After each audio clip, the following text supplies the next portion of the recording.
Kane Udano Hona Gino Jame Tamabra Tagara Lila Nayu Gino Jen Peba Yaudavi Lelu me Kane a Jayaga Dewa Dada ye a Jao Tamabra Tagara Maro Dewa Dada Wutu Lilulare With no Hona Gino Laganera a song within the Yoga BB Yamaga wet Bigger than Nabama Nanda Wotune Sona Dugariga Wotuma Ida Dosadi Pizza Dosadi Dilumio Tamiga Ubada Kamaro Ida Moradi Pizza Moradi Subido Dilumio Era Dosadi ne Mosdiga Tazo Dosadi is Rasoy Yade Mosdi is the 1 million Babilo Zoe Yadale, Baba Gari, Magamu Beautiful, the Wallace doing, no Wallace doing. Naudaka Kada Bonyo Butare, Gamu Sire Bogo, the Nipo in Galayana Gari, Gamu Beautiful Bogo, ha Ida Moradi, Pisa Moradi, Divoale, 1 million, Namboale, 1 million, Ubayata Moradi, Bishop Bandandra, Napia the Low Male, 1 million, Subido. Uzunuri Tazungo Hoge Bivari Canina Maro Ida Dabadi Pisa Dabadi Subido Kata Oh now Lame Bamazino Ida Moradi Pisa Moradi Ida Nandadi Pisa Nandadi Dabadi ne Nandadiga Dazon Yojena Dosadi ne Moradiga Dazon Subido Dilo Songli Ho I don't get Hona Gino Lavo lay out like Kataga. Ida Dabadi, Biza Dabadi, Baba Gari, Ubayata Dabadi. Lord Dabadi, Bayo Dabadi, Dogadan, Gama. Baba Megadandi Dabadi, Bayo Dabadi, Dogadin Gador. Baba Gari Magamu go Budade Bogo di Ida Dabadi, Divoale, Bubayare. Beza Dabadi, Nambawale, Bubayare. Ubayada, Dabadi, Bezo, Bandandra, Nabjada Lomale, Bubayade. Baba Megadandi, Dabadi, Mengadi, Baba Magamugo, Gadam Yumi, Idi, Ido, Dabadi, Bubayabane. Dogade, Gado, Dogadi, Wado, Yaudaya, Bizo, Bayo, Dabadi, alone, Bubanjayare, yellow. Pegava Bono Chauba the Game Payashi, Goram Yaga, De Di Gonza Madwe, Hojara, Muge Babi the D.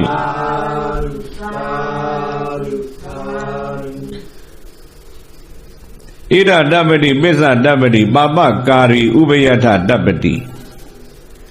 Baba Gari, Magamu Budare Bogoa, Ida Dabadi, Divoale Bugare, Beza Dabadi, Namboale Bugare. Baba Megadandi Dabadi. Naha Magamu Butabi Velu, the Leve Buare. Naudaka, Dogadi Gado, Dogadi Boy, Yoyabi, so in Le Bayo Dabadi, Bobido Bugazi. That's all we are hall. Magamu Budare Boga, Divoale Bugare, Namboale Bugare.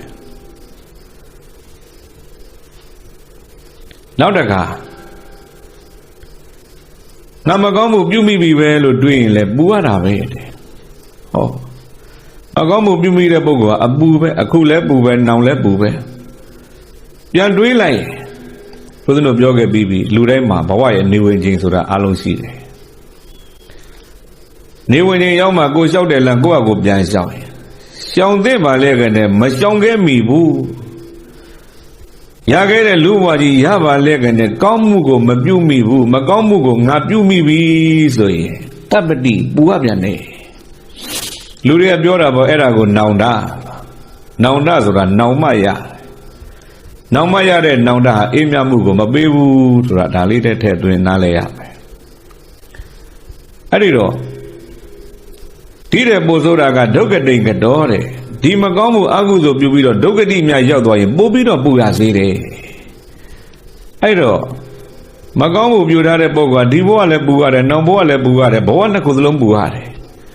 ကိုပြုတ်ထားတဲ့အကုသိုလ်ကြီးပြန်ပြီးတော့ကြည့်မိလေပူရလေပဲ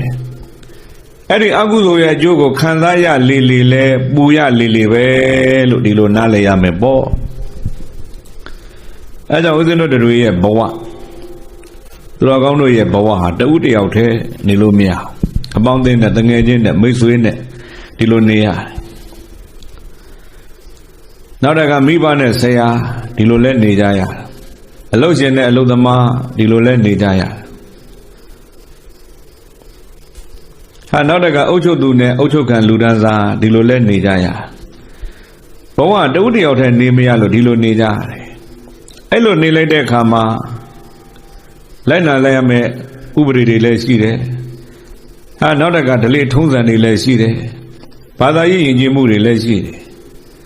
အဲ့ဒါတွေကိုလိုက်နာကျင့်သုံးပြီးတော့နေထိုင်ခြင်းဟာကောင်းတဲ့အလုပ်ပါပဲမှန်တယ်ပေါ့ဒါပေမဲ့အဲ့ဒီမှန်ကဘယ်တိုင်းတာတိမှန်တယ်လဲမေးရင်စာနဲ့ပြောရင်တော့သမုဒိသစ္စာနယ်ပယ်လောက်ပဲမှန်သေးတယ်ပရမတ္ထအဆင့်မရောက်သေးဘူးပရမတ္ထရောက်ဖို့လည်းပဲအဲ့ဒီဥပဒေတို့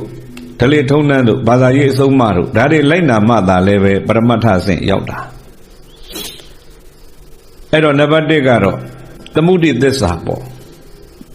သာသမီနဲ့မိဘသာသမီကလည်းမိဘကိုယုံသေးရမယ်ဒါလည်းမှန်ကန်တဲ့အလုပ်မိဘဖြစ်သူကလည်းသာသမီကိုစောင့်ရှောက်ရမယ်ဒါလည်းမှန်ကန်တဲ့အလုပ်ဟာနောက်တကဆရာနဲ့တပည့်ဆရာကလည်းတပည့်ရဲ့အကျိုးကိုလိုလားတပည့်ကလည်းပဲဆရာပေါ်မှာတတ္တဇာတောဥပသင်္ကမိဆိုတဲ့ယုံကြည်ခြင်းနဲ့ချင်းကပ်ရမယ်ဒါလည်းပဲမှန်ကန်တဲ့အလုပ်တစ်ခုဟာနောက်တကအုပ်ချုပ်သူနဲ့အုပ်ချုပ်ခံလူဒန်းစားအလုပ်ရှင်နဲ့အလုပ်သမားဟာဒါကလည်းကြီးတဲ့ပုဂ္ဂိုလ်ကငယ်တဲ့ပုဂ္ဂိုလ်ရဲ့ပေါ်မှာကရုဏာတရားတယ်ငယ်တဲ့ပုဂ္ဂိုလ်လည်းကြီးတဲ့ပုဂ္ဂိုလ်မှာတိကံခွင့်လွှတ်ခြင်းတရားဒါမျိုးလေးတွေနဲ့ပေါင်းစပ်ပြီးတော့မှကမ္ဘာကိုလူလောကကြီးကိုနေထိုင်နေကြရတယ်ဒါတွေကလည်းပဲလောကကြီးမှာစနစ်တကျအဲ့လိုနေထိုင်တတ်ရင်ကောင်းတဲ့အလုပ်ပဲမှန်ကန်တဲ့အလုပ်ဖြစ်လို့အဲ့ဒါကိုသစ္စာလို့ဒီလိုခေါ်တယ်ဒါပရမတ္ထနယ်ပယ်မှာမရောက်သေးလို့အဲ့ဒီသစ္စာမျိုးကိုသမုဒိသစ္စာလို့ဒီလိုခေါ်တယ်ပရမတ္ထဆိုတာကတော့တကယ်စိတ်ပိုင်းဆိုင်ရာပေါ့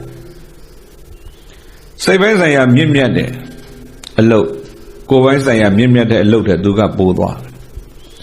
စိတ်ဓာတ်မြင့်မြတ်ရင်ဘဝမြင့်မြတ်တယ်စိတ်ဓာတ်ဖြူစင်ရင်ဘဝဖြူစင်တယ်စိတ်ဓာတ်ထက်တန်းကြရင်ဘဝထက်တန်းကြတယ်ဟာစိတ်ဓာတ်အောက်တန်းကြရင်လည်းဘဝအောက်တန်းကြတယ်စိတ်ဓာတ်မင်းညစ်ရင်လည်းဘဝမင်းညစ်တယ်စိတ်ဓာတ်မကောင်းရင်လည်းဘဝလည်းမကောင်းအဲ့တော့သမုဒိသစ္စာနယ်ပယ်မှာလောကီစည်းစိမ်ဥစ္စာယရနာတွေခွင်ဖြိုးတိုးတက်တာကိုဘဝမြင့်တယ်လို့ဒီလိုပြောတာပရမတ္ထသစ္စာနယ်ပယ်ကတော့စိတ်ထားမြင့်မြတ်တာကိုဘဝမြင့်မြတ်တယ်လို့ဒီလိုပြောတယ်ရာတို့စည်းစိမ်တွေမြည်သည့်မြည်မြပေမြင့်မြတ်နေစေကမူထက်တန်းကြစေကမူစိတ်ထားအောက်တန်းကြရင်အဲ့ဒီပုဂ္ဂိုလ်ကဘဝအောက်တန်းကြတယ်ပညာတွေမြည်သို့တက်စေကမူစိတ်ထားအောက်တန်းကြရင်ဘဝအောက်တန်းကြတာပဲအဲ့တော့ပရမတ္ထသစ္စာနယ်ပယ်မှာတော့စိတ်ထားနဲ့ပဲတိုင်းတယ်လို့ဒီလိုနားလည်ရမယ်သူတော်ကောင်းတို့အဲ့ကြောင့်မို့ပရမတ္ထသစ္စာနယ်ပယ်မှာထပ်ပြီးတော့ခွဲလိုက်မယ်ဆိုသူကလည်းပဲ၃မျိုးရှိတယ်ပါရိဘာတိကသစ္စာသဘာဝသစ္စာအရိယသစ္စာဆိုပြီးတော့ပရမတ္ထကလည်း၃မျိုးပြပါရိဘာတိကသစ္စာဆိုတာတဝတ္တယောက်တည်းနေလို့မရတော့လူတွေကအပေါင်းအသင်းဆက်ဆံရဟာတချို့လူကြတော့မာယာများတချို့လူကြတော့လည်းသာထေးရများမာယာဆိုတာကကိုယ်မရှိတာတွေအရှိလုပ်ပြီးတော့မာယာကိုယ်မရှိတာတွေအရှိလုပ်ပြီးတော့ကြွားခြင်းဝါခြင်းဒါမျိုးတွေပေါ့ကိုယ်မရှိတဲ့ပညာရှိခြင်းအောင်ဆောင်ကိုယ်မရှိတဲ့အကျင့်သီလရှိခြင်းအောင်ဆောင်ဒါမျိုးတွေနဲ့နေပြီးတော့မှကျင့်သုံးတဲ့လူတွေလည်းရှိတယ်သာထေးရဆိုတာကိုမကောင်းတာလှုပ်ထားပြီးတယ်လှုပ်ထားတာကိုဖုံးပြီးတော့မှဟန်ဆောင်နေတာမျိုးကိုသာထေးရခေါ်တယ်အဲ့ဒီမှာသာထေးရနဲ့ဘဝကိုဖြတ်တန်းနေတဲ့လူတွေလည်းရှိတယ်ဟာနောက်တကလှုပ်တဲ့နေရာမှာဟိုမှာအလှူဒါနပြုမယ်ဆိုရင်တော့သာဝဇ္ဇဒါနပေါ့သာဝဇ္ဇဒါနဆိုတာအကုသိုလ်နဲ့တွဲပြီးတော့အလုပ်လုပ်တယ်အကုသိုလ်လုပ်ငန်းလုပ်ပြီးတော့မှအလှပေးမယ်ကြောင်းဆောင်မယ်ကောင်းတဲ့လုပ်ငန်းလေးတွေလုပ်မယ်ပေါ့ဥ Uama Ho Uzano Nge Uzano Zadi Bedima Akulo the Range of Gala So Yeri Jado Chowni Ini Aini Bola Erarigo Takare Lilan Swe Vido Endine En Longani Ngari Panja Ngari Panja through simply Lavizo Luigi Beja Now they got Pony John Maluda, a gonzo hanger at the end, I need Luda hair, a gonzo. Aguzo don't look there, Guzo let look there. Papi the let me, Edamugo, that was a danado, the look hard. Diwa Chanda on Lobido. At the Chanda at him, no what Julie but your go with the Capiamido Luja. Ari longan myogo loda ko le be tyaw the la me mho bu du chanda lo ko le chanda chin lo in le lan so de pukko ri a mya ji tro kaung ni le twi bu jyo bu ma po man ne thin do lo ja tabawa ne a phin le tu di bwa ma chanda na le de ji bi do ha tu ro da thami le ka shwe de le ngwe de le tu ro ne ya da ka kong kong mo mo that tan ja ja le so do tu ro lo nga lo le ne chin lai ta tu lo de longan man ne so bi naw ka lai ja da le de shi da po Era myogo the bawa this alo di look over. Now the car. Hanga Ojo Jabiso level Egyptian water, democracy water, Gunyuni water, socially water, Zadivin. Do what I do Ocho Vido, have manganese in Lajara, Dalebe do have to money that other bawa this alo look over. Now the car, Eddie the Bawa this saga. That was not Dana nation, the Bawa this look, Tabarama this at the look map. Now the car now was a Dana. Combo beauty Magamu ne Bama sin revenue, a big king is in liver, Combo beauty Bogolesi. Eddie Bogo Mio Jubi or a big king is in Gigi Linlever Jubi Mepo. That was a Dana Jubi, you know. Aguzo ne due Vidoma Jubi Mepo. Agudo Longalo in St. James, Agudo Longan Pellet than at the Vene, two Longan Simbi would look at that depot. I don't know that a big game me to look at Lude Nagul, had a mamma like the Lude Lesi, Era Myogo, about this and that duty at about this, I do up in a post Simeon Rory. Bari Vadiga this, the Bawa this, now Zonga Ria this. Pari well low. Luchanda be pipi, Nachanda be pipi, Yona Namadenkara Aloha, Dokari ve Ludilo Miena. Elo Miena bo Josara, Hada Mandayave, so we Edino later Bogori Leside, Era le Valelo me, da Mandaya Pilo, Tuga Amando Agondo Pilo, Ria, this Lalo Dilo Cora Bo. Yazo Viajin Goromiajiga cannot Nayoma. Yogo went down that, Wirana go went down that, Denya go let down that, down that, Era Doka go down that, away. Adivo di canale simbi later, no one yashile, Dilo Canagole, Piayavi Azilo Suda. Era Doka go down that.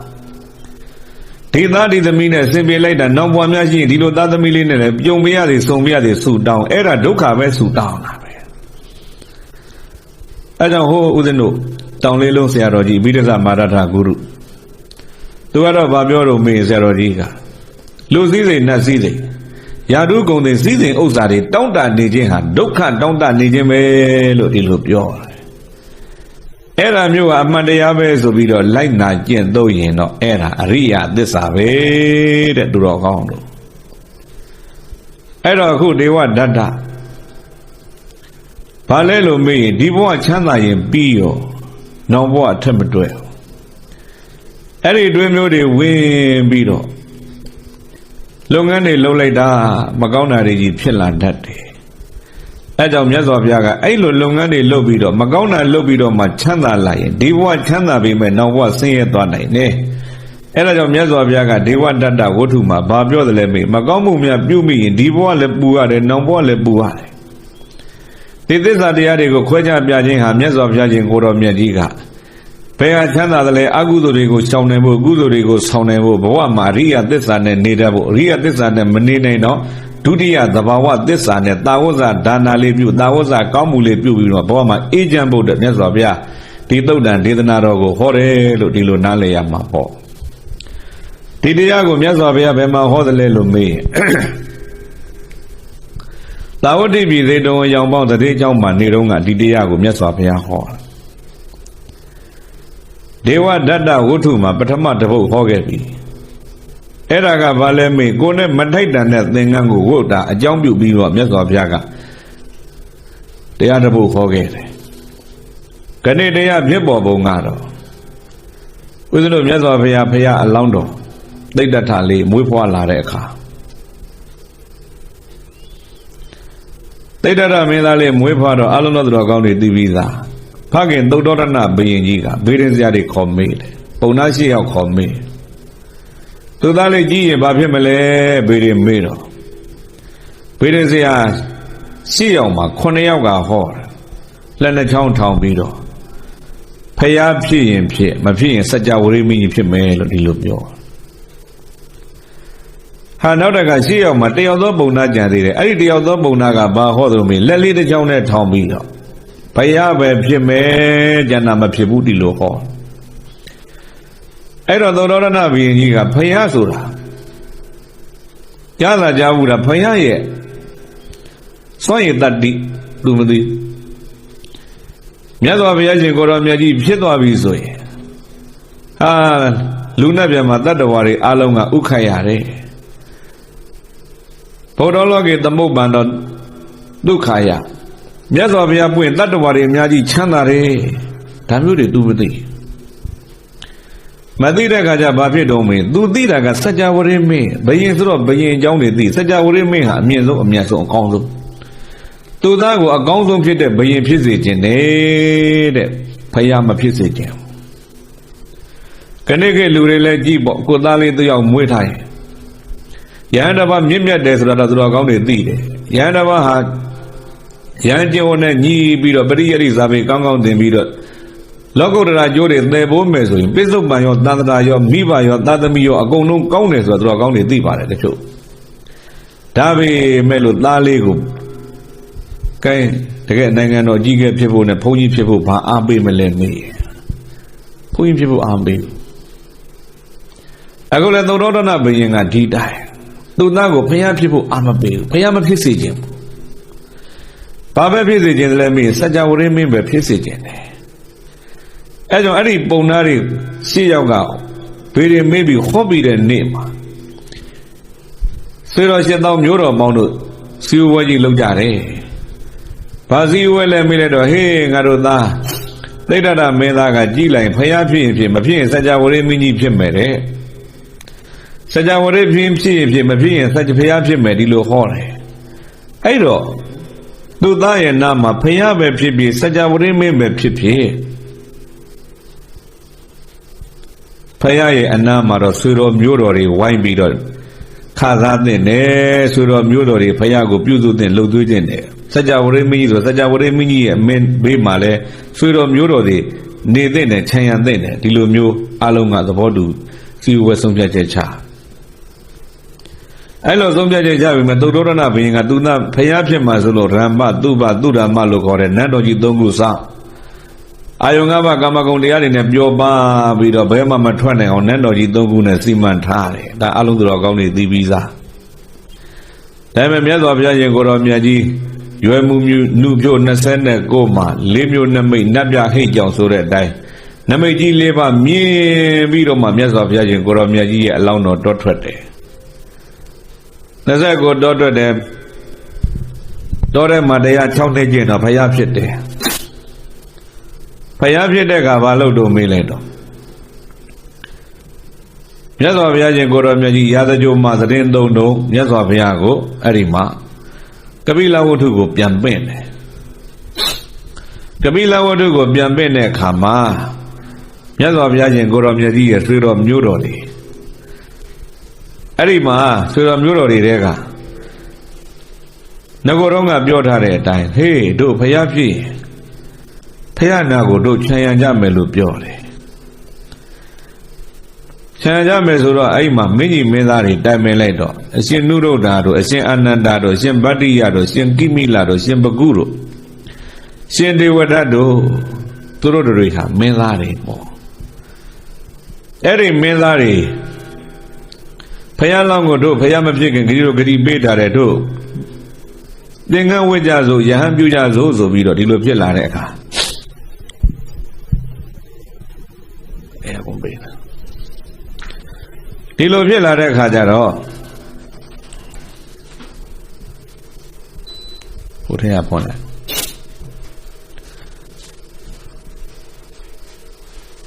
တို့ဘလို့ပြုကြမလဲလို့စဉ်းစားကြတဲ့အခါအရှင်နုရုဒ္ဓနဲ့မဟာမနာကညီကိုအရင်မှာတိုင်ပင်ကြတို့အိမ်ကညီကို2ယောက်တယောက်ကဝဲရမယ်ဘယ်သူဝဲမလဲဟာယဟန်ဘဝမှာမင်းဝဲလို့မဖြစ်ဘူးတဲ့မဟာနန်ကြီးကအကြည့်ဆိုငါပဲဝဲမယ်ကွာငါညီဆိုပြီးဒီလိုဖြစ်တာဘာဖြစ်လို့တော့အကိုကြီးဟာမင်းကမရှိစကားတော့မကြားဘူးတဲ့လူမင်းနဲ့မဖြစ်ဘူးဒီလိုပြောအရှင်နုရုဒ္ဓကမရှိစကားကိုမကြားဘူးမင်းသားတွေငယ်စဉ်ကစားကြတော့စုံတဲ့ပုဂ္ဂိုလ်ကမုံကျွေးကြီးပေါ့ဒီလိုလုပ်တယ်မုံကျွေးကြီးကစားကြတဲ့အခါခဏတိုင်းမုံကုန်လို့နုရုဒ္ဓမင်းသားကရှုံးတော့အမေစီမုံပြန်ယူခိုင်းနဲ့3ခါလောက်ယူလိုက်တဲ့အခါအမေဖြစ်သူကဟဲမုံမရှိတော့ဘူးကုန်ပြီလို့ပြောလိုက်အဲ့ဒါနဲ့အထိန်တော်ကသွားပြီးတော့မုံမရှိတော့ဘူးတဲ့မရှိစကားမကြားဘူးတဲ့နုရုဒ္ဓကအဲ့ဒီမရှိမုံထည့်ပေးလိုက်ပါဒီလိုပြောအမေဖြစ်သူကငါသားမရှိစကားတော့မကြားဘူးကဲသိရအောင်ဆိုပြီးတော့ကစားနေတဲ့သူသားစီရွှေအုပ်အလွတ်ကြီးကိုထည့်ပြီးတော့ပေးလိုက်တယ်အဲ့ဒီမှာနတ်တွေကဒီအနုရုဒ္ဓမင်းသားအန္နဘာရလို့ခေါ်တဲ့ပြဋ္ဌာန်းသမဘဝသူများအိမ်မှာလုပ်လို့ရတဲ့ဘဝတော့ပင်ပင်ပန်းပန်းနဲ့ကောင်းမှုပြုပြီးတောင်းစုပြုထားတာလေးရှိတယ်အဲ့ဒါကဘာလဲမေးမရှိစကားမကြားပါရစေနဲ့ဆိုသူစုတောင်းထားတာတကယ်လို့သာသူပွဲတော်အုပ်ထဲမှာဘာမှပါမသွားဘူးဆိုရင်တို့တွေဟာခေါင်းရှိစိတ်ကွဲရရဲ့ဆိုပြီးတော့နတ်တွေကအဲ့ဒါဘာလို့တော့မင်းအဲ့ဒီဘာမှမရှိတဲ့အုပ်တွေကိုမုံတွေထည့်ပေးလိုက်တာကစားတဲ့နေရာလဲရောက်ကြရောဟောဒီမှာဘာမှမရှိဘူးမရှိမုံဆိုလည်းဖွင့်လဲပြလိုက်ရောတမျိုးလုံးကိုမှုေးသွားနုရုဒ္ဓမင်းသားစားလို့ကောင်းလိုက်တာတခါမှဒီလောက်ကောင်းတာမစားဘူးအိမ်ပြန်သွားပြီးအမေကိုပြောတယ်အမေအရင်ကသားကိုအမေမချစ်ဘူးတင်တယ်အခုမှသားကိုချစ်တာတင်တယ်ဘာဖြစ်လို့တော့ငါသားရဲ့အရင်ကအမေဒီလိုမုံမျိုးကျုပ်တခါမကြွေးဘူးခဏပေးလိုက်တဲ့မရှိမုံကောင်းလိုက်တာလို့ဒီလိုပြောတယ်အဲ့ဒီမှာအမေဖြစ်သူကငါသားဘုံကံနဲ့ပြည့်စုံတဲ့သားပဲဆိုတာသိသွားတာသားတောင်းတဲ့မရှိမုံပေးပါဆိုအဲ့ဒီဘာမှမထည့်ပဲနဲ့အုပ်ကလေးပေးလိုက်သူကဆိုနတ်တွေကပဲကျွေးပြီးသွားအဲ့ဒီလောက်ထိအောင်နုရုဒ္ဓကဘုံကံကြီးမာတယ်အဲ့ကြောင့်ငါကြီးရေးတဲ့မင်းနဲ့မဖြစ်ဘူးမင်းကထမင်းဖြစ်ရရက်လည်းမသိဘူးတဲ့ရှင်မဟာနန်ကြီးကပြောထမင်းဖြစ်ရရက်လည်းပဲဒီတိုင်းပဲနုရုဒ္ဓတို့ကိမိလတို့မရိယတို့3ယောက်စကားပြောထမင်းဘယ်ကဖြစ်တယ်လဲတယောက်ကပြောတယ်ကြည်တိုက်ထဲကဖြစ်တယ်ကိုတော်ပေါ့ကိုတော်နဲ့ကထွက်တယ်စံနေကိုတော်နဲ့ထားစဘာတွေကိုတော်နဲ့ထားနောက်တယောက်ကပြောတယ်ဘယ်ဟုတ်မလဲထမင်းဆိုတာကထမင်းအိုးတွေကထွက်တာနောက်တယောက်အနုရုဒ္ဓကြတော့ပြောတယ်ဘယ်ဟုတ်မလဲထမင်းဆိုတာကရွှေပကံနဲ့ကထွက်တာကွာဒီလိုမျိုးပြောကြအဲ့တော့မင်းသားတွေရဲ့ဘုဒ္ဓတနဲတယ်ဆိုတာတဲ့သူတို့ရဲ့ဘုံကံပေါ့ဒီလိုမျိုးပြောအဲ့တော့ငါကြီးမင်းထမင်းဖြစ်ရဌာနတော့မသိပဲနဲ့မင်းထမင်းဖြစ်ရဌာနမသိတဲ့မင်းအတွက်တော့ယဟန်ပြုဖို့မလွယ်ဘူးကွာယဟန်ဘဝကြမ်းထမ်းတယ်မင်းလူဘဝနေခဲ့ဒီလိုပြောလူဘဝကျတော့နောင်ရောကြီးဘာတွေလုပ်လူဘဝနေပါအောင်ကွာမင်းစောစောကပြောခဲ့တဲ့ထမင်းလေးဖြစ်ဖို့ရအတွက်တပားဆိုတာအရင်စိုက်ရတယ်တပားပင်စိုက်ပုံစိုက်နည်းတွေတပားပြိုးပင်ပြိုးပုံတွေလေယာတွေထွန်ရက်ပုံတွေနောက်တက်ကတိလာရင်သူစောင်းရှောက်ရပုံတွေအတိမဲ့လာရင်ရိတ်ရပုံတွေရိတ်ပြီးတလင်းနဲ့ထဲရပုံတွေတလင်းနဲ့ကနေရိုက်ရပုံတွေရိုက်နေပြီးတော့မှစပားပြေရောက်တော့ပြာစင်ပြီးကိုတော်နဲ့ထဲရပုံတွေအစင်းစင်းပြောပြထမင်းတစ်လုံးဖြစ်ဖို့စပားလေးတစ်ခုဖြစ်ဖို့အဲ့လောက်ခက်သလားနောက်တော့ကြီးအဲ့ဒါကဘလောက်ကြာအောင်လုပ်ရမလဲငါကြီးမသိမချင်းတစ်သက်လုံးလုပ်ရမယ်လို့မာနပြောပြလဲတော့အကိုကြီးဒါဆိုရင်တော်ပြီတဲ့အကိုကြီးသာလူဘဝနေတော့ကျွန်တော်ပဲယဟန်ပြုမယ်ဆိုပြီးအနုရုဒ္ဓကယဟန်ပြုဖို့ဆုံးဖြတ်တာ အဲ့တော့နုရုဒ္ဓရဟန်းပြုမယ်ဆိုတော့နုရုဒ္ဓရဲ့အာနန္ဒရဲ့ဗတ္တိယရဲ့ဘဂုရဲ့ကိမိလရဲ့ဒေဝဒတ်ရဲ့ဆိုပြီးမင်းသား6ယောက်မင်းကြီးမင်းသားတွေအစုံလင်ဝေးပြီးတော့မှဘုရားရှိတဲ့နောက်ကိုလိုက်ကြတဲ့ကသူတို့ပိုင်နဲ့လည်းကြော်ဟိုဘက်လည်းဖြတ်တော့မယ်ဆိုတော့သူတို့နောက်ပါလာတဲ့ဥပါလိသူတို့သပင်တွေရှည်လာတဲ့ကမုတ်စိတ်တွေရှည်လာတဲ့ကနှကမွေတွေရှည်လာတဲ့ကရိတ်ပေးတဲ့သတ္တာတိဥပါလိကဲဥပါလိရဲ့မင်းလည်းငါတို့လိုလိုရတာနဲ့ပင်ပန်းလာတဲ့ကဲဒီရွှေငွေရတနာတွေယူပြီးမင်းဘဝရက်တည်တော့ကွယ်ငါတို့တွေယဟန်ပြုတော့မယ်ဆိုပြီးတော့ရွှေငွေရတနာတွေအကုန်ပေးလိုက်ဥပါလိကထုတ်ကြီးကြိုက်ပြီးပြန်လာတယ်တာဂီဝေမင်းသားဆိုတာမမာနအလွန်ကြီးဒေါသအလွန်ကြီးအထုတ်ကြီးယူပြီးငါအိမ်ပြန်သွားရင်တော့ငါ့ကိုလူတွေဝိုင်းတတ်လိမ့်မယ်မဖြစ်ဘူးနန်းတော်ရောက်ရင်မင်းသား6ယောက်တတ်ပြီးပြန်လာတဲ့ကောင်ဆိုငါ့ကိုတခါတည်းမစစ်မမြင်းနဲ့တတ်လိုက်ရင်ငါခံရလိမ့်အဲ့တော့မဖြစ်ဘူးဆိုပြီးတော့နုရုဒ္ဓကလည်းပဲသူတို့တော့ဒီလိုရွှေငွေရတနာတွေစွန့်နိုင်သေးတာငါဘာတစ်ခုမှမရှိဘဲနဲ့ငါဘဝငါမစွန့်လွတ်နိုင်ဘူးလားဒီလိုမျိုးတွေးတယ်သူကလည်းအတွေးကောင်းနောက်တကသူတို့ကလောကီစည်းစိမ်တွေမလိုချင်လို့မှစွန့်ပစ်တယ်သူတို့မလိုချင်လို့စွန့်ပစ်တဲ့အရာကြီးငါကကောက်ယူပြီးတော့ထားလိုက်မယ်ဆိုရင်သူများထွေးတဲ့တွေမျိုးသလိုငါဖြစ်သွားလိမ့်မယ်အဲ့တော့မဖြစ်ဘူးငါလည်းယဟန်ပြုမယ်ဆိုပြီးတော့သူတို့ပေးလိုက်တဲ့အထုပ်ကိုတစ်ပင်တစ်ပိန်ချိတ်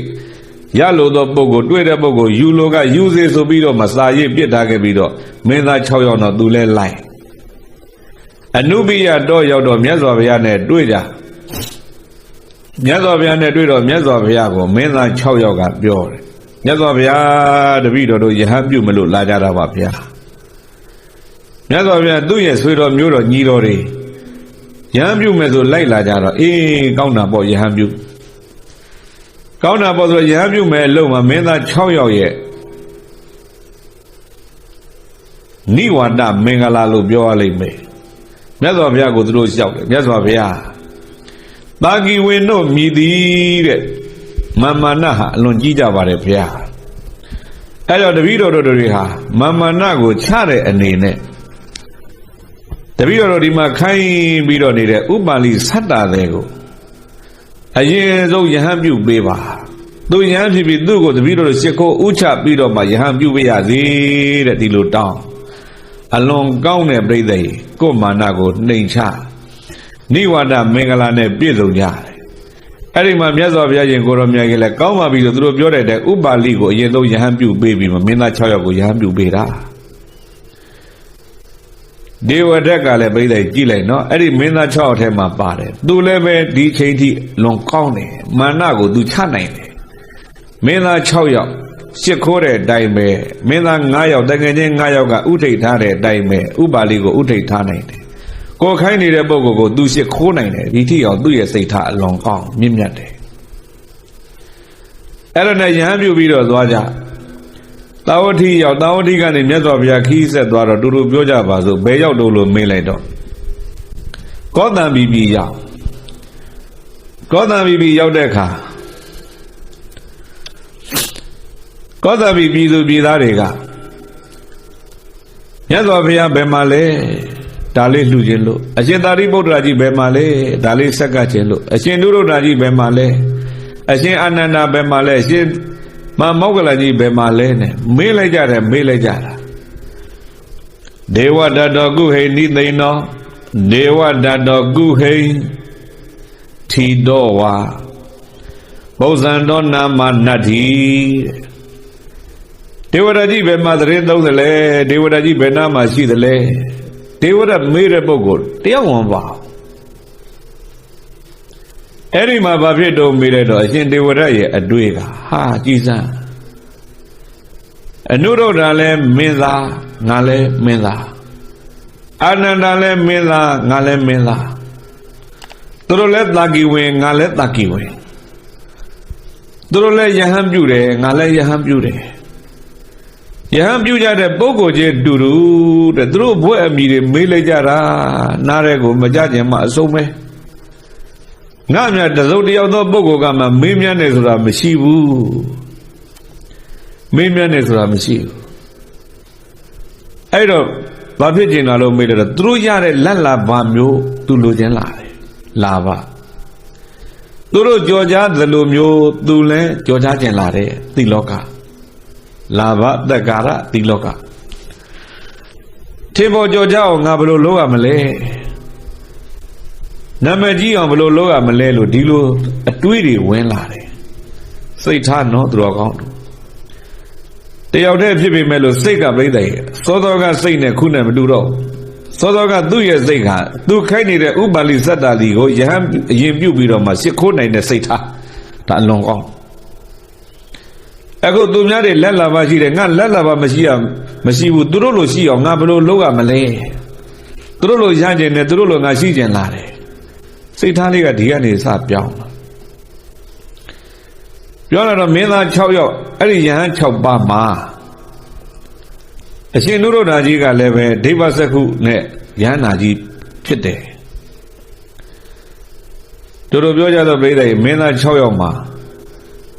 အာနန္ဒာကသောတာပန်တည်တယ်ကျန်တဲ့4ပါးကယဟန္တာတွေဖြစ်ပြီးတော့အဲ့ဒီဒေဝဒတ္တကဘာဖြစ်တုံလို့မေးလောကီဇံလောကီဘိညာဉ်တွေသူရအခြားယဟန်တွေလို့မက်ဖို့တွေသူမရရှာအောင်မရကြတဲ့အတွက်ဒါကြောင့်သူ့ရဲ့စိတ်ကိုသူမထိန်နိုင်ကျန်တဲ့လူတွေလက်လာမှပေါ်သလိုသူပေါ်ကျင်တယ်ကျန်တဲ့လူတွေထင်ပေါ်သလိုသူထင်ပေါ်ကျင်လာတယ်ဒီလိုဖြစ်လာအဲ့လိုဖြစ်လာတဲ့အတွက်ဒါကြောင့်ဘလို့လုပ်ရရင်ကောင်းမလဲလို့ကြံလိုက်တော့မြတ်စွာဘုရားကိုကြည်ဟာကြည်ညိုတဲ့လူတွေအလွန်ပေါ်အရှင်သာရိပုတ္တရာကြီးအလွန်ပေါ်အရှင်မောဂလကြီးအလွန်ပေါ်အရှင်မကတ္တဗကြီးအလွန်ပေါ်အရှင်နုရုဒ္ဓအရှင်အာနန္ဒတို့ကြည်လိုက်တော့လဲပေါ်ဖယားကတော့ထားပါတော့လေတဲ့ဒီသာရိပုတ္တရာမောဂလန်တို့ဆိုရင်တော့ငါးလောက်တော့အမျိုးအပြင်မမြတ်ဘူးဇာအပြင်မမြတ်ဘူးနောက်တစ်ခါသူတို့ထားလိုက်ပါအောင်လေတဲ့ပထမဧကသာဝကဒုတိယဧကသာဝကယာတုကြီးရထားလို့ရှင်မအရှင်နုရုဒ္ဓတို့အရှင်အာနန္ဒတို့ကငါနဲ့တူတူယဟန်ပြုကြတာတွေပဲ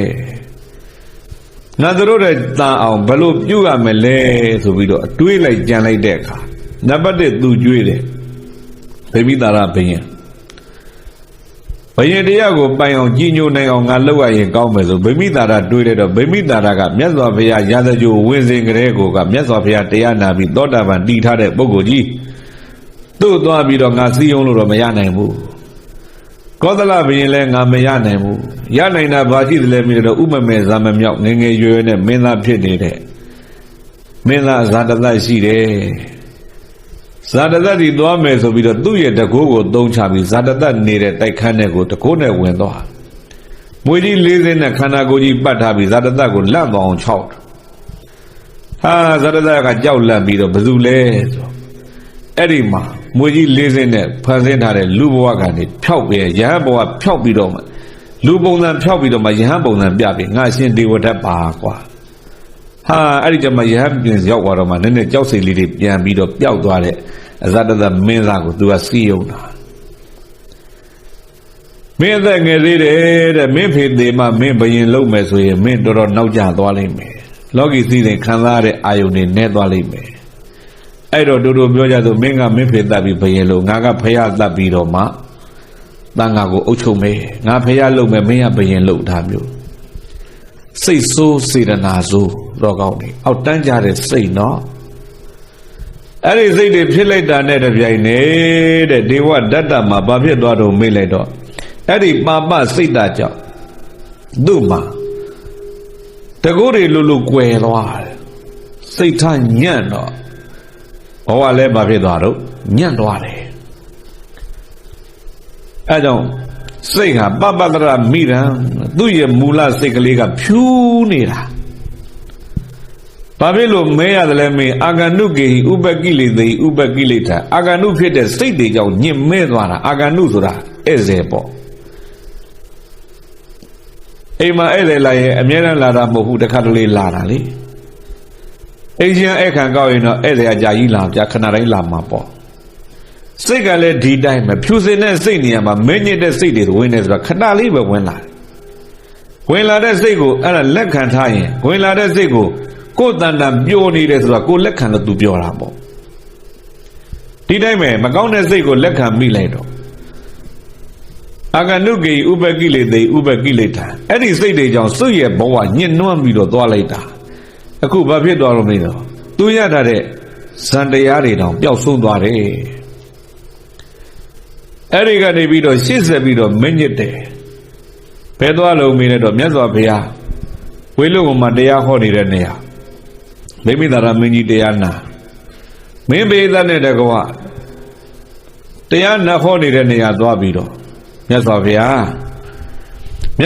တန်ဃာတွေကိုသူသွားပြီးတော့တောင်းတယ်နေယဒေထမေဘိက္ခုသံဃံနဲ့ဗာနေဘုံတော်နေဝန်ထွန်းတော်ပါတော်မူညာအိုမြတ်စွာဘုရားဘိက္ခုသံဃံယဟန်သံဃာတွေကိုမေဘုရားတပည့်တော်အားနေယဒေထပေးသနာတော်မူပါဘုရားယဟန်သံဃာတွေကိုတပည့်တော်အားပေးပါတဲ့ရှင်ဘုရားကတက်လက်ကြီးပါပြီအဘောဓကိုကြောင်းကြမဲ့ဒိဋ္ဌဒုက္ခဝိဟာရံချမ်းချမ်းသာသာဖို့တရားလေးနဲ့အနုယုံစတုခံစားပြီးတော့နေတော်မူပါအရှင်ဘုရားရထားတဲ့ဖို့တရားတွေရှိတာပြီးအဲ့တရားနဲ့ချမ်းချမ်းသာသာနေအခုချိန်မှာရှင်ဘုရားအသက်လက်ကြီးပြီးအရွယ်လက်ကြီးပြီးဟာအိုမင်းနဲ့ရွယ်လက်ရောက်နေပြီအဲ့ဒါကြောင့်ချမ်းချမ်းသာသာနေတော့ဘိက္ခုတန်ဃံနေယဒေထာဘုရားတန်ဃာတွေကိုတပည့်တော်ကိုပေးတော်မူပါဒီလိုပြောအဲ့မှာမြတ်စွာဘုရားကတတ်တာတော့ခေလတကဝါရေနခေလတကဝါရေနဆိုတာဘာလဲမင်းအပတာတိတဝါငေါက်လိုက်တယ်မြတ်စွာဘုရားကမင်းကသူများထွေးတဲ့တွေမင်းမျိုးကျင်တဲ့ကောင်ပဲငါမှရှင်သာရိပုတ္တရာလို့ရှင်မမောက္ကလလို့တပည့်ကြီးတွေရှိတာတော့သူတို့တော့မှငါစီကိုဒီလိုလွှဲဖို့မတောင်းမင်းလို့ကောင်ကလာတောင်းတော့မင်းသူများတွေမျိုးကျင်တဲ့ကောင်ပဲလို့ပိဋကလူပုံလဲမှမြတ်စွာဘုရားကဒီလိုပြောအဲ့ဒီမှာဘာဖြစ်တော့မေးလိုက်တော့မြတ်စွာဘုရားပေါ်မှာသူပထမဆုံးအာဃာတပူပြင်းသွားတယ်သူများထွေးထားတဲ့တွေမျိုးကျင်တဲ့ကောင်လို့ပြောလိုက်တာလူကြားကြီးတဲ့သူရှက်သွားတာပေါ့ဟာငါကြောင့်ကောင်းကောင်းသိရမယ်သူရဲ့စိတ်ထဲမှာကြံပြီးတွေးသွားတယ်အဲ့ဒါနဲ့ဘာလို့တော့မေးလိုက်တော့ဝန်ကဘာတောင်ဆောင်မှာကြောင်မောင်းဆင်ပြီးမြတ်စွာဘုရားကိုကြောင်မောင်းနဲ့တတ်တယ်မြတ်စွာဘုရားရှင်ကိုရောမြတ်ကြီးကမထိမှန်မဲနဲ့ဘာဖြစ်လို့ခြေမတော်မှာကြောက်စာလေးသွားဆင်ပြီးသွေးကြည်ဥတယ်အဲ့ဒီထိအောင်တန်ဃာတော်ရှင်သူမြတ်တွေအလုံးကဒါဒေဝရဲ့လက်ချက်ပဲဆိုတော့မသိကြဘူးဟာနောက်တကဘာလို့တော့မေးလိုက်တော့လေးသမားတွေခေါ်ပြီးတော့လေးသမားတွေနဲ့ပြစ်တတ်ဖို့ကြံတယ်လေးသမားတွေမြတ်စွာဘုရားကိုချိန်ထားဟာနောက်ကတယောက်ကချိန်နောက်ကတယောက်ကချိန်ရှေ့ကပြစ်တဲ့လူကိုနောက်ကလူကပြန်ပြီးစနစ်တကျစီမံထားဒီလိုလုံးကြံတဲ့မူကြီးဖြစ်တာလည်းပဲဒေဝတဖေးလို့ဒီလိုမသိနောက်ဆုံးဘယ်ကြမှာသိတော့မေးလိုက်တော့နာလာဂိရိစင်ကြီးကိုအရက်ကိုမောင်တိုင်းရက်တွေတိုက်ပြီးတော့လမ်းမှာအဲ့ဒီမှာစင်ကြီးနဲ့ထိုးသတ်ဖို့ကြံတော့မှဒေဝဒတ်ရဲ့ရုပ်မှမှန်ကိုလူတိုင်းကသိလာပြီးတော့မှဒေဝဒတ်ကိုရှုပ်ချကြတယ်အဲ့ဒီကြမှာသံဃာတော်ရှင်သူမြတ်တွေကသိမြတ်စွာဘုရားရှင်ကိုရောမြတ်ကြီးကိုစောင့်ရှောက်ကြပေါ့ဒီလိုတွေဖြစ်လာကြအဲ့ဒီမှာမြတ်စွာဘုရားရှင်ကိုရောမြတ်ကြီးရဲ့ရှေ့ကနေရှင်အာနန္ဒကိုရောမြတ်ကြီးကဘုရားရှေ့ကနေစင်ကြီးကထိုးမယ်ဆိုရင်ဘုရားမထိမခံသူသာသိခံမယ်ဆိုဒီလိုဖြစ်တယ်အဲ့ဒီမှာရှင်အာနန္ဒနဲ့ပတ်သက်ပြီးရှင်အာနန္ဒဂုဏ်ပြုတဲ့အနေနဲ့မြတ်စွာဘုရားဇတ်တော်တွေအဲ့ဒီမှာဟောတော်မူပြတဲ့တရားတော်တွေဟာနောက်တခါဒီလိုနည်းနဲ့လှုပ်လိုက်တော့အကျဉ်းနည်းနဲ့ဒေဝဒတ်ရဲ့စီယုံမှုတွေဘလို့မှမအောင်မြင်တော့ဘူးဆိုတာသိလာတဲ့ကဘာဖြစ်ပြန်လို့မေးလိုက်တော့ရှင်ဒေဝဒတ်အနုနည်းနဲ့တခါကြံပြန်တယ်ဘလို့ကြံလို့မေးလိုက်တော့လူတွေဟာခေါင်းပါသောအကျင့်ကိုလူတိုင်းကလေးစားကြတယ်ကြီးညိုကြတယ်ဘုရားကောင်းတို့လူခပတဏဒီလိုခေါ်တာပေါ့ခေါင်းပါတဲ့အကျင့်ကိုကြီးညိုကြ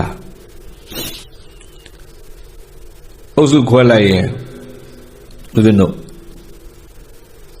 ရူပပတဏရုပ်ချောလို့ကြီးညိုဝဲကောင်းလို့ရုပ်ကိုကြည့်ပြီးတော့မှချောလို့လှလို့တပ်ပယ်လို့ဆိုကြီးညိုကြတာကသုံးပုံမှနှစ်ပုံရှိတယ်နောက်တကအတန်ကောင်းလို့အပြောကောင်းလို့ကြီးညိုတဲ့ပုဂ္ဂိုလ်က၅ပုံပုံရင်၄ပုံရှိတယ်ဟာနောက်တကချိုးချံတဲ့အကျင့်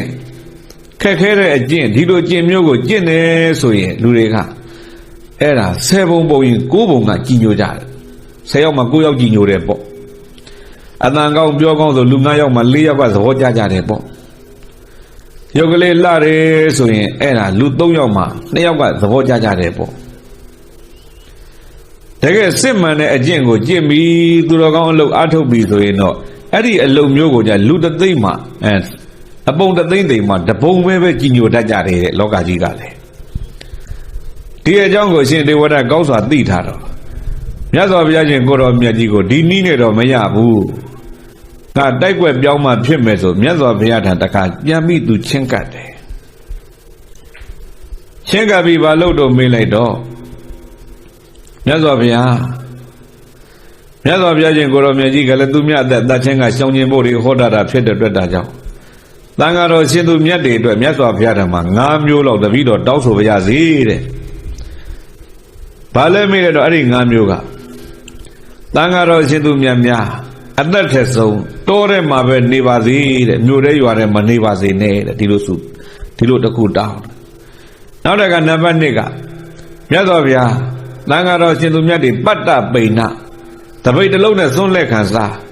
တပိတ်တဲ့ကြားတဲ့စွန့်ကိုစားဒကာဒကမတွေပင့်နေစွန့်ကြောင်းလာပို့တဲ့စွန့်လှူတဲ့စွန့်တွေကိုမစားပါစေနဲ့တဲ့ဒီလိုလဲပြောနောက်တကပန္တုကူလဆိုတာလူတွေလှူတဲ့အဝတ်သင်္ကန်းတွေမဝတ်ယုံပဲနဲ့လူတွေမဝတ်ချင်လို့အိမ်မှာပိုးလို့စွန့်ပြစ်ထားတဲ့ထမိန်စုံအင်ကြီးစုံအဲ့ဒါတွေကောက်ချုပ်ပြီးသင်္ကန်းလုပ်ပြီးတော့မှပန္တုကူသင်္ကန်းလေးနဲ့ပဲနေပါစေဖေဟာတဲ့နောက်တကဒုက္ခမူလတောထဲမှာလည်းပဲကြောက်ဆောက်ပြီးမနေပါစေနဲ့တဲ့တစ်ပင်အောက်ပဲနေပါစေနောက်တကမစ္ဆမန္တအသားငါးကိုလည်းမြတ်စွာဘုရားမစားပါစေနဲ့အသက်ထက်ဆုံးရှောင်ကျင်ခိုင်းပါတတ်လို့စားခိုင်းတယ်ဒီလိုပြောအဲ့တော့သူတောင်းတဲ့9မျိုးကြည့်နော်တကယ်ချိုးချံတဲ့အကျင့်တွေဘာလဲလို့မေးရင်1အာရိဏိကတော်တဲ့ပဲနေမြို့ထဲရွာထဲမနေကြနဲ့တန်ဃာတော်များ2ရုက္ခမူလသစ်ပင်အောက်ပဲနေကျောင်းဆောက်ပြီးမနေကြနဲ့3ပတ္တပိဏစွန့်လက်ခံစားတပိတ်ထဲကြတဲ့စွန့်ကိုစားဒကာဒကမတွေအိမ်မက်မှလိုက်မစားနဲ့ကိုနေတဲ့နေရာလာပို့လည်းမစားနဲ့နောက်တကပန္တုကူလဒကာဒကမတွေမဝတ်ချင်လို့စွန့်ပြစ်ထားတဲ့ထမိန်စုံအင်ကြီးစုံအဲ့ဒါတွေကောက်ပြီးတော့သင်္ကန်းချုပ်တဲ့ပုံစံမျိုးနဲ့ပဲနေပါသင်္ကန်းအဲ့ဒါမျိုးသင်္ကန်းကိုမဝတ်ပါမစ္ဆမန္တာတဲ့အသားငါးကိုလည်းရှောင်ဖို့မြတ်စွာဘုရားပြောပါဆိုတော့ဒီ9မျိုးကကြည့်လိုက်ရင်တာမန်အဖြစ်တော့တော်ကောင်းနေကောင်းတဲ့လို့ထဲရတကယ်လည်းပဲမြတ်စွာဘုရားရှင်ကိုတော်မြတ်ကြီးကဒါနဲ့ပတ်သက်ပြီးဟောထားပြီးသားမစ္ဆမန္တာအသားငါးကိုရှောင်ဆိုတဲ့နေရာမှာမြတ်စွာဘုရားကမြင်ချင်းကြားချင်းယွန်းရှားချင်းဒီ3မျိုးနဲ့လွတ်ကင်းရင်ချက်သားတို့စားလို့ကစားနိုင်တယ်မစားလို့ကလည်းရှောင်နိုင်တယ်မြတ်စွာဘုရားခေါ်ပြီးသားဒုက္ခမူလဆိုတာလည်းမြတ်စွာဘုရားဒုက္ခမူဒုတင်ဆိုတာမြတ်စွာဘုရားကျင့်ပုံကျင့်နည်းတွေတော့ကမြတ်စွာဘုရားဟောတိုက်တယ်ကျင့်လို့ကကျင့်နိုင်တယ်မကျင့်လို့ကလည်းအပြစ်မရှိဘူးမြတ်စွာဘုရားကျင့်တယ်ဆိုရင်လည်းမြတ်စွာဘုရားချီးကျူးမယ်ဒီလိုဟောပြီးသားအာရိညိကလည်းဒီတိုင်းပဲပတ္တပိဏလည်းဒီတိုင်းပဲပန္တုကူလလည်းဒီတိုင်းဒါမြတ်စွာဘုရားဟောပြီးသားတွေပဲ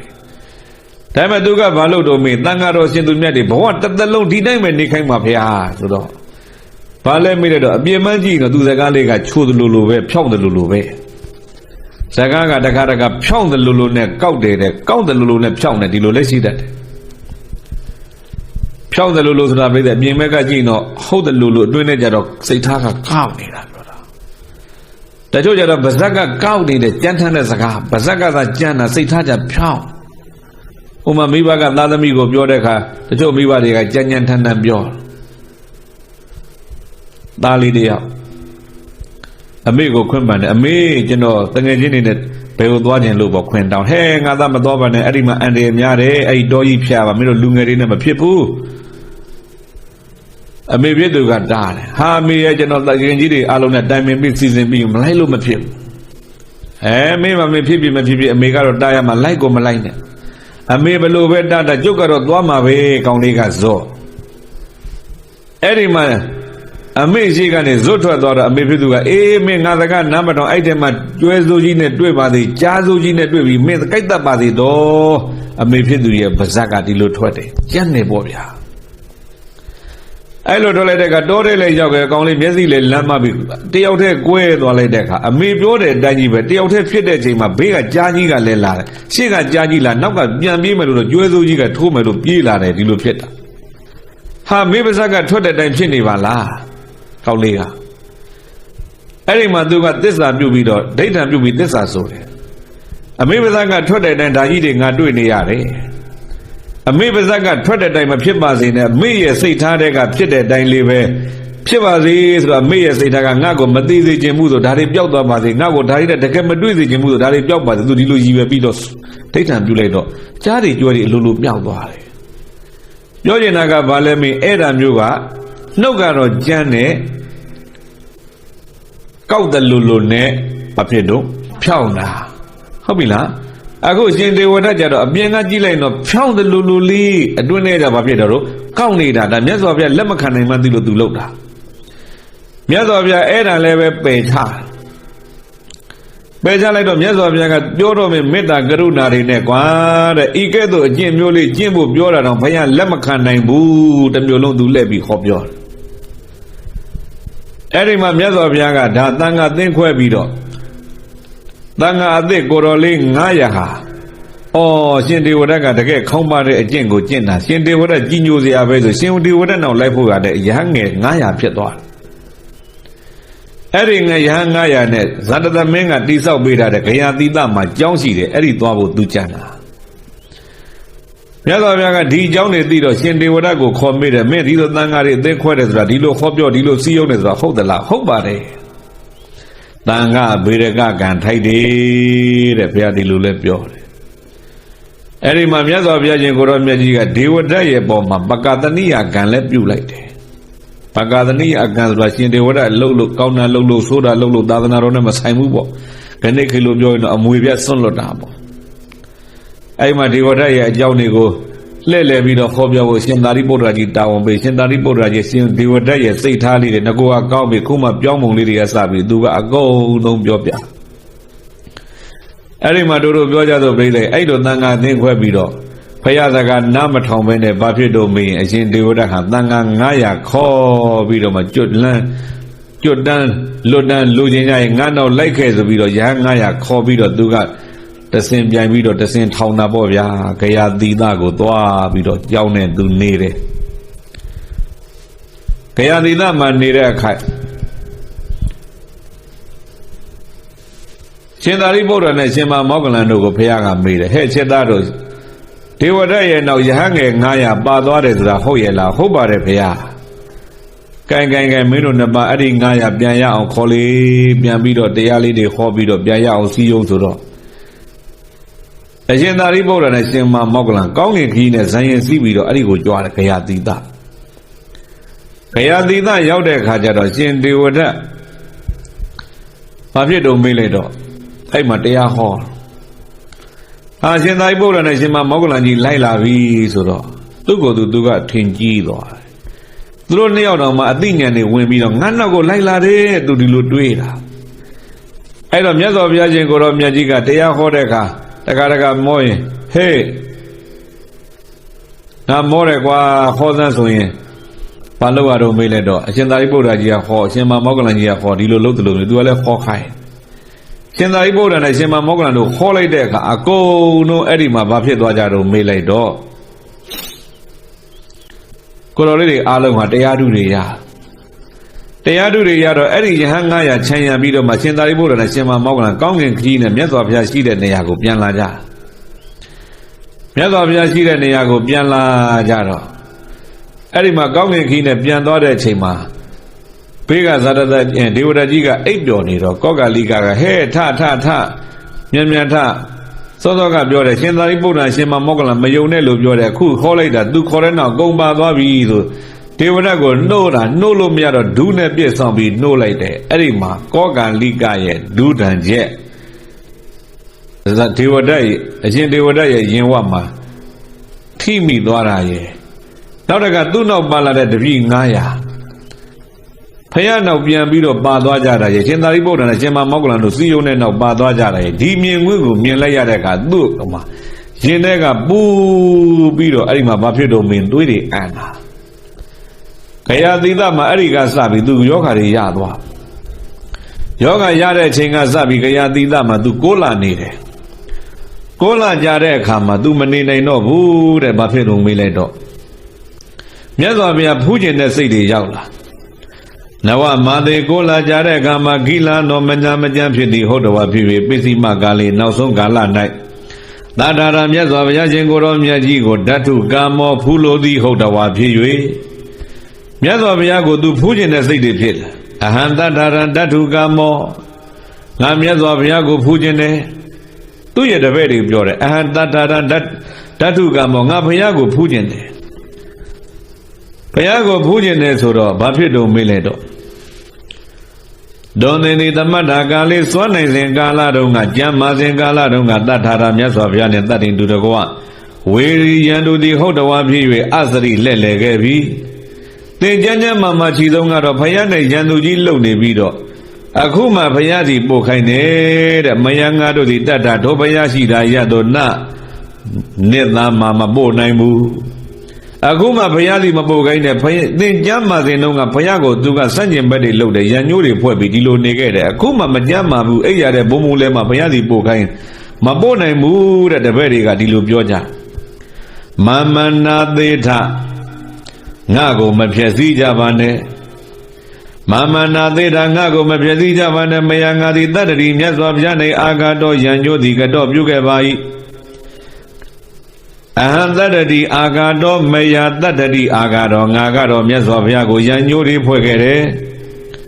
သတ္တုမနာမြတ်စွာဘုရားကတော့မယိငါပေါ်၌ကေသက်ကမတ္တိပိစံမြုံစံကြီးလေးဓမင်မြအာဃာတော်နတ္ထိသည်အာဃာတော်ရံညိုးသည်နတ္ထိမရှိခဲ့ဘူးငါကမြတ်စွာဘုရားကိုရံညိုးဖွဲ့ခဲ့ပြီမြတ်စွာဘုရားငါပေါ်မှာဘာရံညိုးမှမရှိခဲ့ဘူးတဲ့နာလာဂီရိစေမြောင်ကြီးမှာလည်းမြတ်စွာဘုရားရံညိုးမရှိဘူးအင်္ဂုလိမာလာပေါ်မှာလည်းဘုရားရံညိုးမရှိဘူးဟာငါရဲ့ပေါ်မှာလည်းရံညိုးမရှိဘူးမြတ်စွာဘုရားကတတ္တဝါတွေပေါ်မှာထားတဲ့မေတ္တာတရားဟာယာဟုလာပေါ်မှာထားတဲ့မေတ္တာတရားနဲ့ကရုဏာတရားနဲ့တူတူပဲကွာအဲ့ဒါကြောင့်ငါ့ကိုပို့ကြပါမမနာသေးတာငါမဖြစ်စည်းကြပါနဲ့ငါရဲ့စိတ်ကိုဆင်းရဲအောင်မလုပ်ကြပါနဲ့ငါဖူးကျင်တယ်ဒီလိုတောင်းဆိုလိုက်တော့ကိုင်ကောင်းပါပြီဆိုပြီးတော့အဲ့ဒါနဲ့ရှင်ဒေဝရရဲ့တပည့်တွေကကိုယ့်ပြက်ကလေးလှုပ်ပြီးတော့ကိုယ့်ပြက်ကလေးနဲ့မပြီးတော့လာခဲ့ကြလူတွေကဒေဝရရဲ့အကြောင်းစုံစမ်းနေကြတော့မြတ်စွာဘုရားရှင်ဒေဝရကြီးကဘုရားကိုဖူးမြော်မလို့လာတဲ့ဘုရားဖူးမြော်မလို့လာတဲ့ဘုရားဆိုတော့ကြားလိုက်တော့မြတ်စွာဘုရားကသောဒေဝတတော်အဲ့ဒီဒေဝဓာတ်သည်ဒေဝတတော်ဒေဝဓာတ်သည်တေနအတ္တဘာဝေနထိုအတ္တဘောဖြင့်မင်္ဂကိုပတ္တိတုံဖူးမြော်ခြင်းကနလဘိတတိမရနိုင်တော့ဘူးဒီဘဝမှာလေတဲ့ငါဘုရားကိုမျက်ဝါးထင်ထင်ဖူးမြင်ဖို့ဆိုတာ तू မဖြစ်နိုင်တော့ဘူးတဲ့မြတ်စွာဘုရားဒီလိုပြောတော့ဟာသေတ္တတွေပြန်သွားနောက်တကစုံစမ်းလိုက်တော့မြတ်စွာဘုရားတယူသနာလောက်လိုတော့တာတဲ့ဟာမြတ်စွာဘုရားတွေကသောတေနအတ္တဘာဝေနဓာထုံနလဘိတတိဒီဘဝဒီခန္ဓာကိုယ်နဲ့ तू ဖူးမြော်ဖို့မဖြစ်နိုင်တော့ဘူးဟာနောက်တကယူသနာဝက်လောက်လိုတော့တယ်ဟာနောက်တက3ခါဟုတ်လောက်လိုတော့တယ်တခါဟုတ်လောက်လိုတော့တယ်မြတ်စွာဘုရားဇေတဝန်ကျောင်းသားရောက်လာပြီတဲ့သွားလျှောက်မြတ်စွာဘုရားကဘယ်နည်းနဲ့မှဒီဘဝဒီခန္ဓာကိုယ်နဲ့ငါဘုရားကိုဖူးမြင်ဖို့ तू မရနိုင်တော့ဘူးမြတ်စွာဘုရားပြောပြအဲ့ဒီမှာဇေတဝန်ကျောင်းတော်နားရောက်ရေကန်ကြီးနားလည်းရောက်ကြောဟာကြည်လင်အေးမြလိုက်တဲ့ရေကန်ကြီးငါတို့ယဟန်မြို့ကစားအရှင်နုရုဒ္ဓအရှင်အာနန္ဒာရှင်ဘဂုရှင်ကိမိလတို့နဲ့ကြမ်းကြမ်းမာချမ်းချမ်းသာသာချင်းရေသုံးတတ်ခဲ့တဲ့နေရာကြီးဒီနေရာလေးမှာငါမှတ်တရရေချိုးကျင်လိုက်တာကွာရေမချိုးနိုင်တော့မျက်နှာလေးလန်းတော့သိချင်သေးတယ်ဟဲ့ဒီနာလေးခဏချဒီနာလေးခဏရက်ကြစမ်းဆိုအဲ့နာရက်ပြီးတော့ရေကန်နဲ့ဆင်းဖို့သူပြင်လိုက်တဲ့ချိန်မြေကြီးကကွဲပြီးသူ့ကိုအဲ့ဒီမှာဆွဲသွားဘာလဲလို့မေးလိုက်တော့ကမ္ဘာပထဝီမြေကြီးကပြိဿတိုက်ဒေတာတွေဟာလူတွေတရိစ္ဆာန်တွေထမ်းတာရတာမလေးဘူးဖယားရဲ့ကျေးဇူးမသိတဲ့လူတယောက်ကိုထမ်းရတာလေးတယ်ဒီလိုပုံကငါမထမ်းနိုင်ဘူးဆိုမြေကြီးကချက်ချမ်းခွက်ပြီးအဲ့သူ့ကိုမြေမျိုးပလိုက်တာမြေမျိုးပြတဲ့တော့တဖြည်းဖြည်းလေးပြတဲ့ဟုတ်ဆိုအောက်ပြုတ်ကြတာလည်းမဟုတ်ဘူးဟာချီပမိုးချီပမြက်တစောင်းဒူးပေါင်းရင်ဝတဖြည်းဖြည်းနဲ့သူမြုပ်လာတယ်ပေါ်ပြန်တက်လို့လည်းမရအောက်ကိုကြည့်လိုက်တော့မီးလျံတွေမြင်နေရတာအယံပူတယ်ဟောပြုတ်ခဲ့တဲ့အာကုသိုလ်နော်အခုလဲသူပူးနေရပြီတဲ့မြတ်စွာဘုရားကိုမဖူးရလို့ပူတယ်နေ့ကမြတ်စွာဘုရားရဲ့ကိုတော်မြတ်ကြီးရဲ့သာသနာတော်မှာသီလတွေထိန်းခွင့်ရပါလျက်ကနေမထိန်းခဲ့မိတာ မြတ်စွာဘုရားရှင်ကိုတော်မြတ်ကြီးရဲ့သာသနာတော်မှာရှင်သာရိပုတ္တရာအရှင်အမမောက္ကလန်တို့နီးတူတနည်းပြောရင်ရှင်အာနန္ဒရှင်နုရောဓတို့နီးတူကျင့်မယ်ဆိုရင်ကျင့်ခွင့်ရခဲ့ပါလေကနေမကျင့်မဲနဲ့မြတ်စွာဘုရားကစော်ကားမော်ကားလုပ်ခဲ့မိတာလာဘသက်္ကာရတိလောကကိုမဲ့ပြီးလောဘနောက်လိုက်လောဘအလိုလိုက်ပြီးတော့ငါမိုက်လိုက်တာမကောင်းမှုအကုသိုလ်တွေတစ်ခုကြီးအကုန်ပြုတ်မိပြီဆိုပြီးတော့အဲ့ဒီမှာသူနောင်တတွေကြီးကျယ်ရနောင်တတွေကြီးကျယ်ရနောက်ဆုံးသေကဏိကာလသူရောက်သွားပြီတဖြည်းဖြည်းနဲ့မြုပ်လာလိုက်တာလေဘင်းနာသူရောက်လာပြီဆိုတော့မှမြတ်စွာဘုရားကိုဘယ်လိုနည်းနဲ့မှဒီဘဝဒီခန္ဓာကိုယ်နဲ့ဖယားဖူးမြော်ဖို့မဖြစ်နိုင်တော့ဘူးဆိုတာဒေဝရကြီးသိသွားတာအဲ့ဒီကြတော့မှမြတ်စွာဘုရားကိုအဲ့ဒီမြေမျိုးတဲ့နေရာကနေလက်အုပ်လေးချီပြီးတော့မှဖယားရှိတဲ့ဘက်ကိုမှတ်ပြီးတော့မှသူကရှစ်ခေါ်တာဣမေဟိအတ္တိတမေကပုဂ္ဂလံဒေဝတိဒေဝနရရမသာရတေသမ္မန္တသက္ခုံတတ္တပုံညလက္ခဏံပါနေဟိဗုဒ္ဓံတရဏံဥပေမိဧကပုဂ္ဂလံတကဘာလုံးတွင်အမြတ်ဆုံးပုဂ္ဂိုလ်လည်းဖြစ်ပေထသောဧကပုဂ္ဂလံတကဘာလုံးတွင်အသာဆုံးပုဂ္ဂိုလ်လည်းဖြစ်ပေထသောဒေဝတိဒေဝနတ်ပေါင်းတို့ရဲ့ဥကောင်းညိုလျိုခိုကိုရအစစ်နတ်မင်းကြီးလည်းဖြစ်ပေထသောနရရမတာရတိဆုံးမယံကြုံများဖို့ပုံကိုအကုန်သင်ပေးလျက်ယဉ်ကျေးအောင်ဆုံးမတော်မူတတ်ပါပေထသောသမန္တဇက်ခုံကျွေးမဲ့ဥဒ္ဒုံအလုံးစုံကိုအကုန်သိမြင်သဗ္ဗညုဉာဏ်ရှင်ကြီးလည်းဖြစ်ပေထသောတတ္တပုံညလက္ခဏံရာပေါင်းများစွာဘုံတပါကြောင့်ကောင်းစွာမြင့်ကျွယ်တင့်တယ်သောလက္ခဏာတော်တွေနဲ့ပြည့်စုံတော်မူပေထသောတံဗုဒ္ဓံတု၍မနိုင်ပြိုင်၍မရကပ္ပထိတ်ကောင်းထိုနောင်တော်မြတ်စွာဘုရားကိုဣမေဟိအတ္ထိအသာတွေပြောက်အရေး6သည်ဖြင့်မျက်မှောက်ထင်စွာဤသုံးရာသောအယိုးတို့ဖြင့်၎င်းဣမေဟိမာနေဟိမငြိလှုပ်ရှဲချုပ်ပြက်ခါနီးဖြစ်သောဤအသက်တို့ဖြင့်၎င်းတရဏံဥဒင်ဉာဏဖူးမြင်လှလည်းမရတော့ပါကိုယ်ကိုယ်ရာဟူ၍သာလျင်ဥပေမိအပြည့်ရှိသည်မြတ်ဝန်ချ၍အာမဝန်တံအကုန်ခံ၍အတန်တန်စီကပ်ခဲ့ပါ၏မြတ်စွာဘုရားမြတ်စွာဘုရား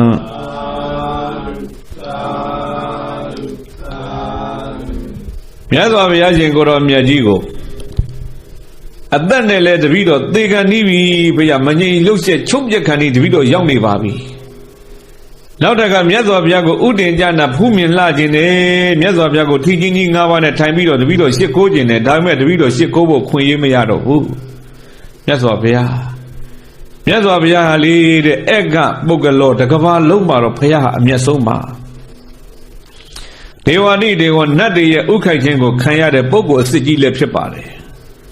နရရမသာရတိဆုံးမယံကြုံများဖို့ပုံကိုဆုံးမတဲ့နေရာမှာလည်းအတော်ဆုံးအသာဆုံးကြီးဖြစ်ပါတယ်နာလာဂိရိစင်ပြောင်ကြီးကိုအရက်တွေတိုက်ပြီးလွတ်လိုက်တယ်စင်ပြောင်ကြီးကမူးနေတဲ့စင်ပြောင်ကြီးကမေတ္တာဓာတ်တွေလွတ်ပြီးတော့ယဉ်ကျေးအောင်ဆုံးမနိုင်တာမြတ်စွာဘုရားပဲနောက်တကသမန္တဇက်ကိုသိလိုက်တာဒီဘဝနောင်ဘဝအကုန်သိတတ္တဝါတွေကြောင့်အကုန်သိမြတ်စွာဘုရားရှင်ကိုယ်တော်မြတ်ကြီးကိုတပည့်တော်ဒီခန္ဓာကိုယ်နဲ့ဖူးမြင်ရမယ်ထင်တာတဲ့အခုဖူးမြင်ခွင့်မရဘူးဆိုတော့ဘုရားအကုန်သိသမန္တဇက်ကိုကျွတ်မဲ့အုပ်စုံအလုံးစုံကိုလည်းသိတော်မူတဲ့မြတ်စွာဘုရားတတ္တပုံညလက္ခဏာရာပေါင်းများစွာဘုံတပါတွေနဲ့လည်းလက္ခဏာတော်တွေနဲ့ပြည့်စုံတော်မူတဲ့မြတ်စွာဘုရားဂုဏ်တော်တွေတန်းစီပြီးတော့မှသူရှိခိုးဥချပြီးတော့မှဘာဖြစ်တော့မေးလဲတော့အရှင်ဒေဝရအဲ့ဒီနာမှာတွေမြေမျိုးပြီးတော့ဆုံးသွားရရှာပါတယ်အဲ့တော့ဘာပြောခြင်းလဲမေးရင်တရားချစ်ခင်သူတော်စင်ပေါင်းတို့အရှင်ဒေဝရကြီးရဲ့ဘဝဇလန်းဟာကြည်လိုက်ဒီဘဝမှာမကောင်းတာတွေလုပ်ခဲ့တဲ့အတွက်ကြောင့်သူဘာဖြစ်တော့မေးလဲတော့အခုဘဝမှာမသေးခင်လဲသူပူရတယ်သေတော်လည်းပဲဘာဖြစ်ရတော့ပူရမှာပဲအဲ့တော့မြတ်စွာဘုရားကချက်သားတို့ကြည်ကြမကောင်းမှုအကုသို့ပြုထားတဲ့ပုဂ္ဂိုလ်ဟာဒီဘဝလည်းပူရတယ်နောက်ဘဝလည်းပူရတယ်ပိဿုပန်သန္တနာနှစ်ပြားသလုံးပူရတယ်ဒါတွေလားမေးတော့မဟုတ်ဘူးတဲ့ငါကုသိုလ်ပြုခွင့်လေးရပါလေကနေမပြုမိလို့လည်းပူရတယ်အကုသိုလ်ရှောင်ခွင့်ရမလဲကနေမရှောင်ခွင့်နိုင်လို့လည်းပဲပူရတယ်ပို့ပြီးတော့ဆိုတာကအခုဒေဝဒတ်ဟာအဝီစီငရဲရောက်ပြီအဲ့ဒီအပူကဒီအပူတဲ့ဘလို့မှရှင်းလို့မရအောင်သူပူရတယ်မြတ်စွာဘုရားဒီမှာဟောပါတယ်ဣရတပတိပစ္ဆာတပတိပါမကာရီဥပယထတပတိသောတပတိဘိယော ပါပံမေကတံတိတပ္ပတိသောတပ္ပတိဘိညောတပ္ပတိဒုက္ခတိကတောပါပကာရီမကောင်းမှုအကုသိုလ်ပြုတတ်တဲ့ပုဂ္ဂိုလ်သည်ဣဒတပ္ပတိဒီဘဝမှာပူရတယ်ပိစ္ဆာတပ္ပတိနောင်ဘဝလည်းပူရတယ်ဥပယတတပ္ပတိပိစုပန်သန္တရာနှစ်ဖြာသလုံးမှာလည်းပူရတယ်မင်္ဂတိပါပံမကောင်းမှုကိုကတံပြုရပြီးဣတိဤသို့တပ္ပတိတွေးပြီးတော့လည်းပူရပြန်တယ်ဒုက္ခတိကတောမကောင်းတဲ့ဒုစရိုက်တွေဒုက္ခတိကတောမကောင်းတဲ့ဒုက္ခတိဘဝရောက်သွားပြီဆိုရင်ဘိညောတပ္ပတိပို့ပြီးတော့ပူရပြန်တယ်ရဲ့လို့ဘဂဝါဘုန်းတော်6ပါးသခင်ဘုရားရှင်ကိုရောမြတ်ကတေတေတိကောင်းစွာမသွေဟောကြားတော်မူခဲ့ပါပေတည်းအဲကြောင့်တရားချစ်ခင်တော်စင်မြဓမ္မပရထကရာကိုဟောနာကြီးညိုလာခဲ့တာအပိုင်း7ဒေဝတတ္တအကြောင်းဒီမှာရင်အဆုံးသတ်လို့ရပါပြီအဲကြောင့်တရားချစ်ခင်တော်စင်မြဒီတရားဒီဒေသနာတော်ကိုနာပြီးတော့မှဗာသင်္ကန်းစာယူရမလဲမေ့ရမကောင်းမှုဟာပြုရတာလွယ်သလောက်အကျိုးပေးရင်ကြားတယ်မကောင်းမှုကပြုရတာလွယ်သလောက်ဒီဘဝလည်းပူတယ်နောင်ဘဝလည်းပူတယ်ဘဝနှစ်ခုသလုံးမှာပူရတယ်အထူးသဖြင့်တော့ဘဝဆုံးခံဒီရောက်တဲ့အချိန်မှာငါမကောင်းမှုရှောင်ခွင့်ရပါလဲကနေမရှောင်မိလေခြင်းကောင်းမှုပြုခွင့်ရပါလဲကနေမပြုမိလေခြင်းလို့တွေးမိတဲ့ချိန်ဟာမျက်ရည်တွေတောက်တောက်ကြအောင်ပူရတယ်အဲ့ဒါပို့ပြီးတော့ပူရတာကဒုက္ခတိကတော်တဲ့ဒုက္ခတိကိုရောက်သွားပြီဆိုရင်ဒီလူဘဝပြုတဲ့ချိန်ပူထားတဲ့အစာပေါင်းများစွာပို့ပြီးတော့ပူရတယ်လို့မြတ်စွာဘုရားဟောပါတယ်အဲကြောင့်တရားချစ်ခင်တော်စင်များဤတရားဤဒေသနာကိုနာပြီးတော့မှမကောင်းမှုရှောင်ကောင်းမှုဆောင်ပြီးတော့မှမိမိတို့ရဲ့ဘဝခရီးလမ်းဓမ္မနဲ့အညီဖြောင့်တန်းစွာရှောက်လန့်နိုင်ကြတဲ့သူတော်ကောင်းများဖြစ်ကြပါစေလို့ဆုတောင်းပေးရင်းနဲ့ပဲဒေသနာဏိဂုံးကပ္ပဖုံးကြပါစို့ဣမံဓမ္မဒေသနာဤတရားဒေသနာတော်ကိုသုတ္တဝါနာကြားနာရပြီးတော့မှတုံမေတရားကိုချစ်ခင်စိတ်ကောင်းဝင်ကြကုန်သောသင်္သူတော်ကောင်းပေါင်းတို့မှာဒုံမဲ့ကံလမ်းမနီမခရီးမကိုဝိဝဇ္ဇတဝါရှောင်ရှားနိုင်ကြကုန်သည်ဖြစ်၍ဒုံမဲ့ကံလမ်းမနီမခရီးမှန်ကိုဥဆုံးဖြောင်းဖြောင်းမတ်မှန်ရန်သူကောင်းစွာမသွေလိုက်သွားနိုင်ကြပါစေကုန်သတည်း